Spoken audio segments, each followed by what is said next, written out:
Good morning, ladies and gentlemen, and welcome to the Town of Portland Board of Education podcast. We are live here at Connecticut Valley School of Music and Dance podcast studio with our superintendent of school, Dr. Charles Britton. Good morning, Charles. How are you? Dave, how we doing? It's summer. It's beautiful out there. TGIF. Thank God it's Friday. Oh, Friday on a summer weekend. We are on the home stretch. We are living large. Yes, we are. Graduation's next week. And, Next Thursday, graduation, 8th grade promotion ceremony. You've got, all the 4th grade promotion ceremonies, end of year extravaganzas left and right. Yes, I think today's field days. Field days, yep. Okay, Right. so anyway, so tell us let's wrap this school year up here. I know, right? It went by quick. Boy, we got a lot done this year. It's been an amazing year.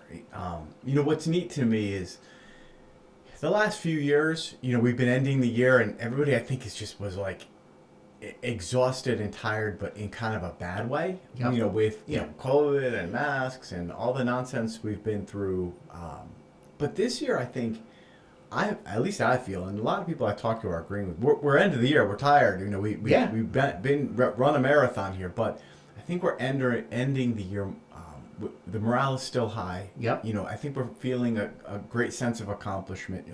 I can't reveal too much because results are still embargoed and I can't share, but I'm looking at some really strong student performance data writ large. Okay. And all of the things that I've seen and experienced this year have been terrific. Yes. Our kids are, this is like has been a great year. Sure. And I can't wait to share some of those results and celebrate some of the things heading into next year, but I'm reflecting on a really strong year, Dave. Yeah. Well, I think a testament to that is look at the awards ceremony that was last week. I mean, we have so many talented students that the achievements that they've made in a whole variety of areas. It's amazing. Yep, absolutely. I mean, arts, academics, athletics, co-curricular activities, extracurricular activities, lots of really happy kids making great strides, doing wonderful things, served by a faculty and staff that they're superb. Yeah. Like these teachers every day, these paraprofessionals, everybody is working so hard and doing such incredible things for kids. And really, what else is there? Well, and that's the whole point. Right. That's the end game. It's for sure. it's for the students and so forth. And there were so many great scholarships that were given out and to the very deserving students. And I can't say enough. It's really... absolutely. So I want to start by recognizing a few people, if I can just give a shout out. Absolutely. We have 2 paraprofessionals this year who are retiring, April Martinez and Mandy Peck. Okay. I got to recognize them the other night at the Board of Education meeting, and they had their retirement party last night, which unfortunately I couldn't go to because I was at the 8th grade promotion ceremony. Yep. But congratulations to them for many years of service to the kids. On the teaching side, we're going to say goodbye to Miss Soreko, who is an art teacher at the middle school, and Miss Kelly, who is an English language arts teacher. They've been here since the 90s and have developed so many wonderful writers and artists, and I can't thank them enough for their years of service, and I wish them a happy, healthy, well-deserved retirement. Kind of like you, Dave, right? Like enjoy Yes. these the blessing of time. And on the administrative side, of course, we're going to say goodbye to Dawn Davis, our Director of Student Support Services. I was at her retirement party. I've worked with Dawn for 7 years. Okay. She's exceptional, right? So thoughtful, calm, deliberative. She takes care of Portland's most vulnerable kids. Yes. Our special needs students, everywhere from birth to 3 all the way up through 22. Yeah.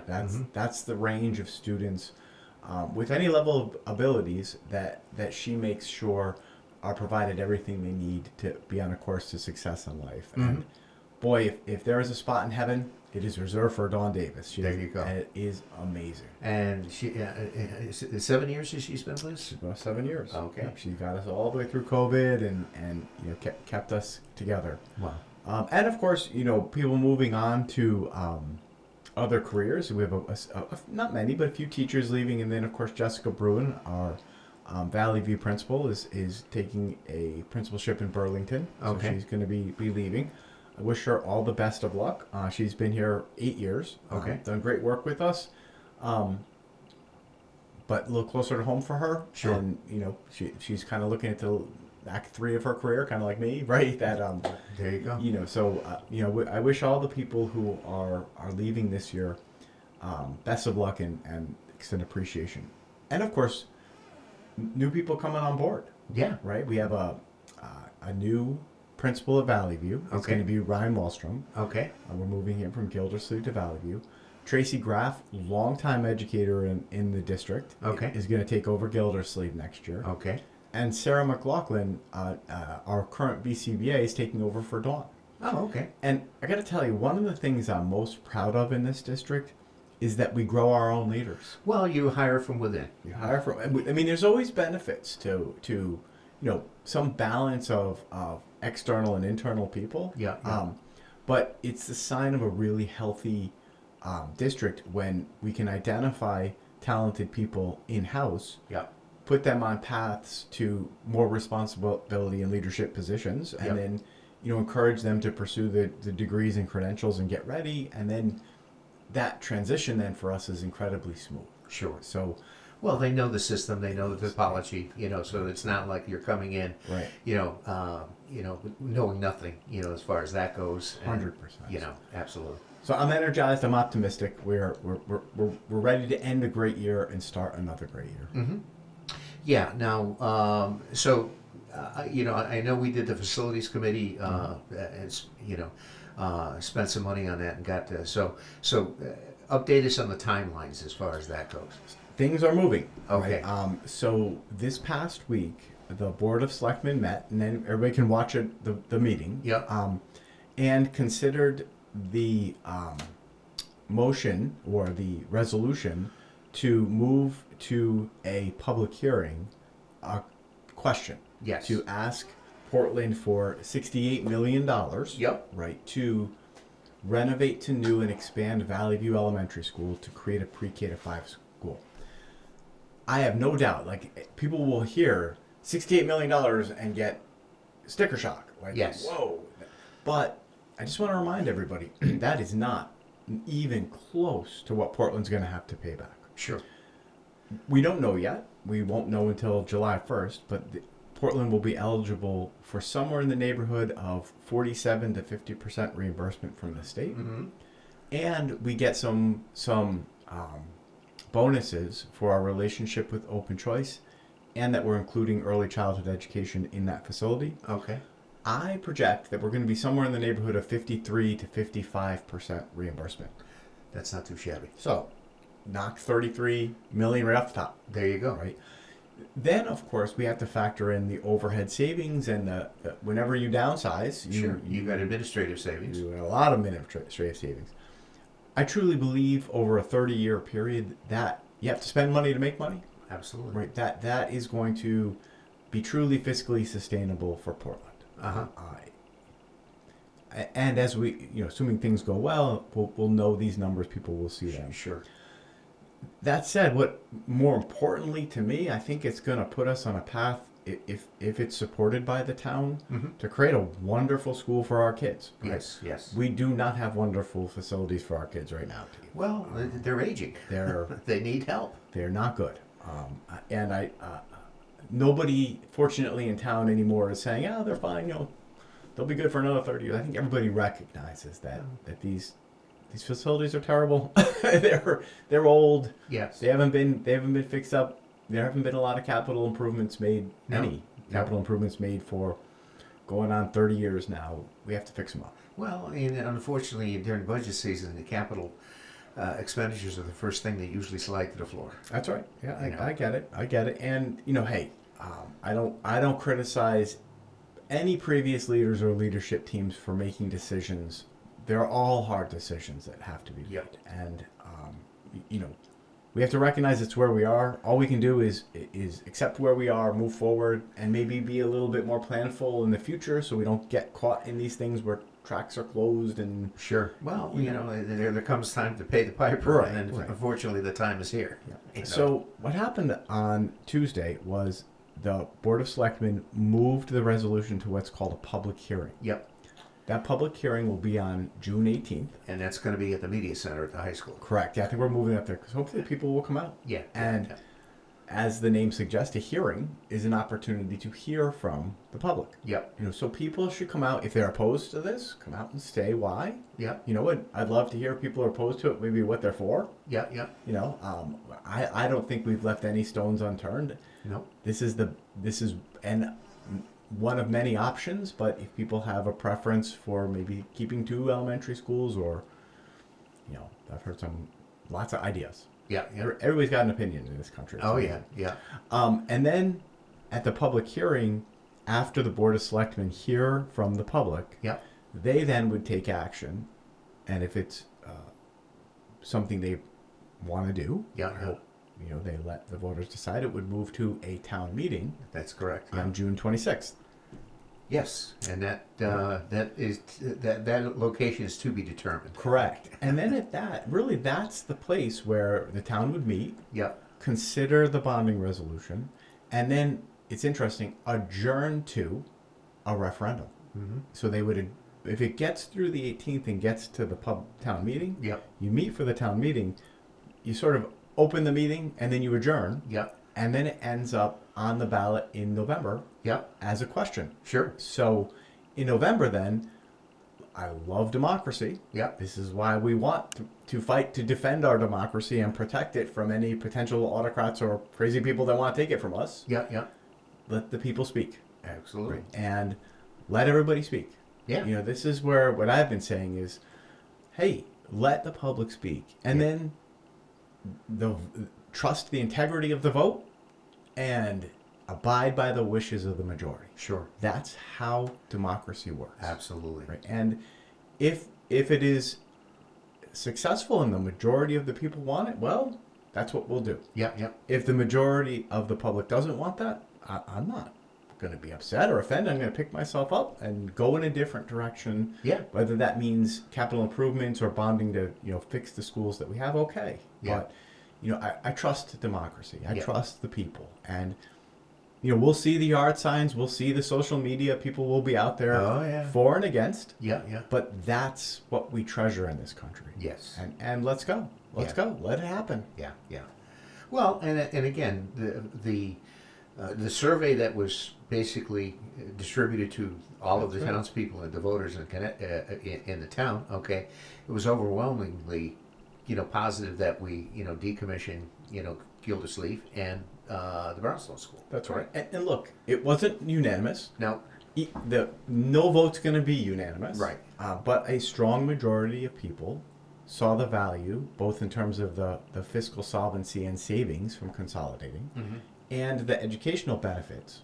But there are lots of things like, what are you going to do with the closed schools that are still being worked on? And there's a lot of questions that still need to be answered. I understand that. yeah, And I don't have those answers yet. yeah, I don't even know what our reimbursement percentage is yet. We won't know that till July 1. right. I know that this year it was 47%, right? Okay, yeah, yeah. Last year was 52. Hopefully, things are going to change. But we'll be transparent. We'll be honest. We'll be respectful. Sure. And, again, I trust that The system. the system is outstanding. That this is how it's supposed to work. Yeah, We're servants of the community. sure. And as servants, we listen. We offer our opinions. Yeah, Certainly, I've been doing that. yeah, But if 50.6% of the people say no, I hear you. Thank you. We'll move on. yeah, And do so in a respectful way, and we're going to have great relationships. And I'm not mad about it. right. It is what it is. But if it's a yes, great. I think this is a fabulous opportunity, and my leadership team and I are ready to work hard and do what we need to do to get this done well and get this done right. Yeah, yeah. Well, the thing is that, our school district, I think, is not alone. As many other school districts around the state and throughout the country are experiencing the same thing, the deficits and so forth. And you're trying to do more with less, and basically optimize everything to the best that you can to make it work. And it's tough. And the wild card every year that every school district is basically dealt with, and you don't know. Are the students? When you Sure. we have to outsource students to meet their needs. That's a cost that that we have to bear. And it's hard because at the end of the day, what none of us have is a time machine. Yes. Right. And I am pretty sure that if we went back in time, previous decisions in this district about what to do with schools and what schools to open and build and do things would have been done very differently. Yeah. But we learned from that. Yeah. And unfortunately, we don't have a time machine to go forward Right. and see which of these options would be the best. Yes. If I could create alternate universes and visit them and come back, Yeah. well, it would make this decision much easier. Yes. But here we are. Yeah. Right.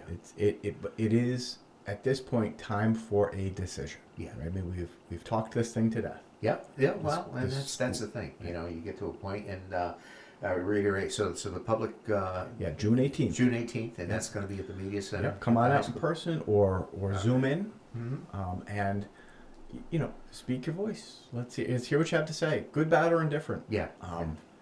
And everything's going to be laid out there anyway, That's as right. far as that goes. Of So, course. and that's great. So, all right, well, fantastic. So anyway, so you're winding things down. So, what do you got on tap for the summer? Going to be a busy summer. We have our extended school year programs. We have our literacy programs. But the summer is a great time for planning and reflection. We're going to work on goals, work on curriculum. One of the things I got to tell you that I'm totally excited about this summer, one is a necessity and one I'm excited about. We're going to spend time this summer. I'm leading a group of teachers and the leadership team in a book talk about a book called The Anxious Generation, Okay. which is talking all about the effects of omnipresent technology on the social emotional well-being of our current students and what, if anything, we can be doing differently to help maximize the positives of technology but minimize those influences that are not healthy for kids. Sure. So we're going to deepen our understanding of that. Concurrent with that, we're taking a deep dive into AI, Dave. Like, Who would have thought? who would have thought, right? It's amazing what it does. It's amazing what it can accomplish. It is, especially in the arts and to enhance all of the things we do. There are some incredible potentials. Yeah. But again, also, It's a double-edged sword. it's a double-edged sword. So, that these are the kinds of things, amongst others, that we're going to spend a lot of time reflecting on, thinking about, engaging in discussions, and as we deepen our understanding, finding those experts and people that can come in to help work with our teachers and parents and kids, so that we're meeting our kids in our community where it is, and moving forward. Now, does the student body give you any feedback as far as in relation to AI and what? Yeah, of course. I mean, look, Other than when they utilize it. I will tell you that things like ChatGPT have dramatically changed education and what students are able to do. Yeah. Right. And it's one of those things that we have to do things differently. Yeah. And it's not all about, although many people are thinking I'm going to say, oh, they're cheating. They're having their essays written for them on ChatGPT. My answer to that is yes, it could be used for that. Yeah. But there are ways that we can structure our courses and our lessons and our assignments and our expectations to prevent that, Yeah. but also allow students to use it in a way that adds to the creativity and the critical nature of their essays and expository pieces and presentations and enhance their learning. Yeah. Yeah. That's the double edge, Yeah. right? How do you make sure that it doesn't prevent learning by enabling cheating, but rather enhance learning by opening students' minds to new ways and new information? Newer tools. Newer tools. That's it. It's just like anything. It's a mechanic. It has to have a tool for everything. This is just another tool in the toolbox. Right. And hey, I'm not afraid of shortcuts. Yeah. I look for shortcuts too. We're all Sure. very busy. Yeah. And if these shortcuts can enhance my work-life balance or give me back time, why wouldn't I Yes. do that? And I can't look down my nose at that. Yeah. Or our kids. Yeah. Yeah. Right? But at the same time, if that starts to compromise learning, Yeah. then we have a problem. Yeah. So we have to figure this out. And it's an exciting thing to try to figure out. Yeah. It's going to be the rest of my career. See? Right? This is it. Like, this is the path that we're on. How long you been doing this career? Oh, man, I've been 28 years, Dave. Wow. Yep. Wow. 20 years. Yep. So, nice. Yeah. It's been a good run. There you go. I think I got about 5 more in me. You got 5 more? You know, I mean, maybe I can see this new school open and then ride off into the sunset. Yeah. That would be my commitment to the town. If people trust me and want to see this happen, we'll make it happen. Sure, absolutely. So anyway, so what's on tap for the summer for you on a personal note? What do you got? Vacation time? Yeah, a little bit. You know, I'll take some hikes, do day trips to Vermont, that kind of thing. Uh-huh. I'm not going anywhere special. I've got too many irons in the fire around here. Yeah, I hear you. Maybe some home improvement projects. We'll see. My wife has a honey-do list of Oh yeah, I don't know why. I think most wives do. Yeah. You know, and it gets longer. Yeah, that's it. And I don't know about you, but I feel like I have to mow my lawn every day now. Oh, it's crazy. You know, so verdant. I as you know, I walk every morning at the track at the high school, and this is the first week, okay, that the irrigation system has been running out there and so forth. But the lawn is absolutely plush and green. But it's gorgeous out there. It is. I don't ever remember it being this verdant, right? Like yes. Well, we've had an exceptional amount of rainfall, Yep. you know, this year, and it's been above normal.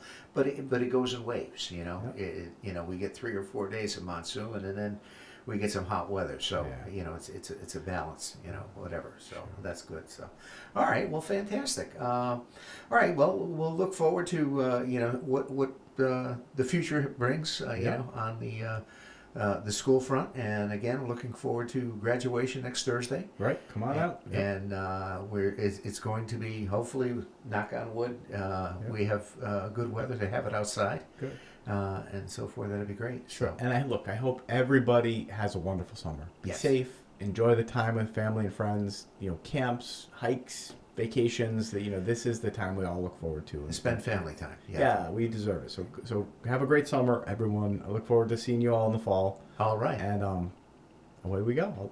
There you go. All right. All right, ladies and gentlemen, that concludes this episode of the Town of Portland Board of Education podcast. And in the house was Dr. Charles Britton giving us the year-end update and so forth. So that, and again, it's Friday. The sun is shining, blue sky. Enjoy the weekend, and looking forward next week to graduation. So until next time, in our next episode will probably be, you know, as we in the summertime. So thanks so much, Charles, and have a good summer. Thanks, you too, Dave. Alrighty.